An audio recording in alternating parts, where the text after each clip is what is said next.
A new order from DHS Secretary Mayorkas is warning Border Patrol agents not to misgender illegal immigrants. Yes, you heard that right. So as we watch massive crowds of migrants cross our southern border under President Biden's watch, nearly 2.5 million now, it appears the White House is prioritizing pronouns over actually fixing the border crisis, or maybe even just addressing it. New DHS orders obtained by the Heritage Foundation instruct agents to, quote, ask individuals about their preferred pronouns. They suggest asking, quote, I would like to be respectful. What name and pronoun would you like me to use addressing you? Or ask, can you please confirm your pronouns or gender identity?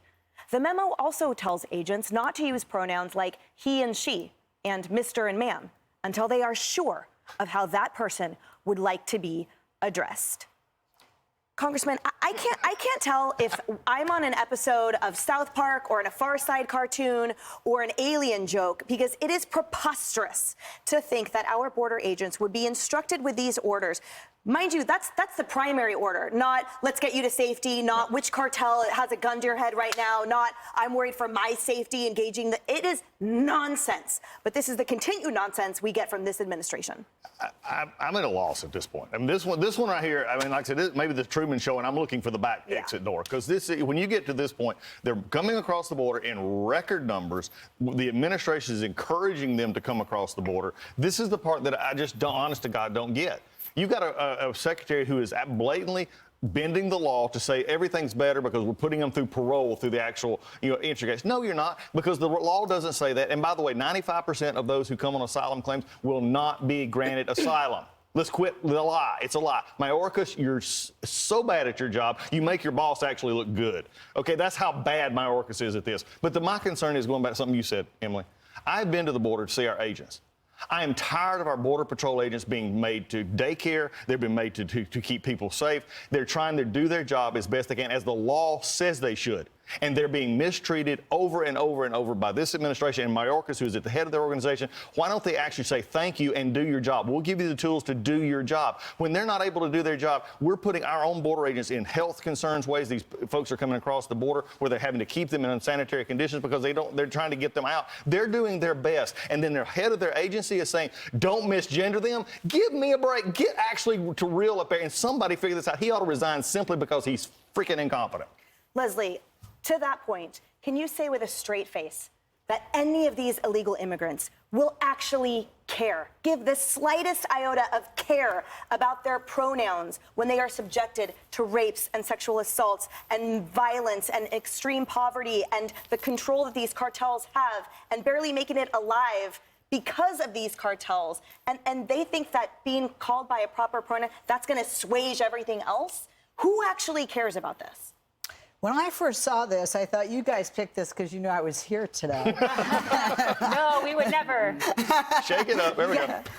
Look, this one was when I was like, no, I don't think it's a priority. I do think you should be respectful. And there are some people that would care who are trying to escape persecution if they're LGBTQ members of, that community in some, Central and, other Latin American countries. However, let's give a shout out to Border Patrol, who just did a fabulous job with a fentanyl bus that has stopped so many drugs from coming in and has prevented and perhaps saved many, many lives in the process. 1. 2, we need to look at what immigration is. It's not just a Mayorkas. It's not just a Biden. It's not just Democrat. It's not just Republican. Because Democrats and Republicans both in Congress are to blame for the failure of this system. We have an antiquated asylum system. We have a multifaceted problem. It takes a multifaceted solution. That's just common sense, which I believe God gives all of us equally. And, the bottom line is Congress needs to act, not just a president, but this memo doesn't help, and it doesn't help the perception, because immigration is a very important issue for everyone. I appreciate that answer. And I think, to those fleeing true persecution, then I would think the safety of being alive still trumps in priority, whether they're called the right pronoun, and they just want to be safe, And then to the point about the 26 defendants now for that fentanyl, that wouldn't have happened were it not for these flooded borders under Biden's watch. Kaylee, I wanted to draw your attention too. Now let's bring out the former president, his actions, because actions matter and endorsements arguably matter. So this is President Trump, who went down to the border. He's serving border agents a Thanksgiving meal with gratitude and acknowledgement, two things we've yet to see from our current president. And during that trip to Texas, he scored an arguably critical endorsement by Governor Abbott. What say you? Yeah, you know, Leslie says it takes a multifaceted solution. Absolutely. It also takes a competent leader. We don't have a competent leader. We have President Biden. We did have a competent leader, President Trump, who implemented a multifaceted solution. Remain in Mexico.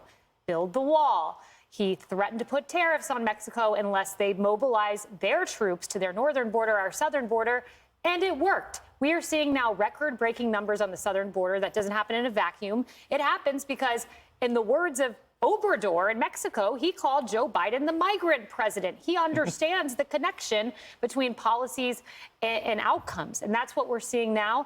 I regret we don't have a competent leader anymore, but, you know, I used to hear build the wall at Trump rallies, but now a majority, 55%, are shouting build the wall together. In the latest poll, 55% support building a wall because it worked. Tegan, forgive this sort of oversimplistic analogy, but one time I was on it was on an international flight.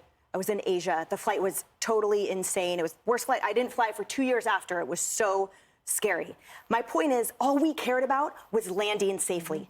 I didn't care whether peanuts were served or not. So I would think for those millions of migrants flooding across our border, again, they do not care how they are addressed as long as they are alive. And more importantly, I don't think our border agents care about the niceties put forth by this administration. I think they care about their safety and some type of purpose-driven career and their safety that they are absolutely lacking under this administration. I doubt that the parents of the dead babies and the children who drowned trying to get across the border really care about the pronouns, or the women who have been repeatedly raped trying to get across the border, who have been repeatedly ignored by Alejandro Mayorkas and this administration, who laid the foundation for all of this misery and suffering. I don't think people care who are part of all of the communities who've been financially and economically crushed by this wide open border. And this is coast to coast. This is a catastrophe brought upon this nation by this administration. And I kind of challenge Mayorkas to maybe go to Chicago, where moment after moment, time after time, the residents in Chicago, plagued by crime, again, brought upon them by liberals in power, but who have been angry about the illegal migrants taking over their parks, taking over their playgrounds. Let Mayorkas tell those parents and those men and women that his priority is misgendering illegal migrants and pronouns. And I'd like to see what those residents of Chicago have to say to him about that. You can't make it up. And just a reminder, every time you see orders, your tax dollars went toward the execution of even writing it and putting it forth. Just a waste top to bottom. Hey everyone, I'm Emily Campagno. Catch me and my co-hosts Harris Faulkner and Kaylee McEnany on Outnumbered every weekday at 12 p.m. Eastern, or set your DVR. Also, don't forget to subscribe to the Fox News YouTube page for daily highlights.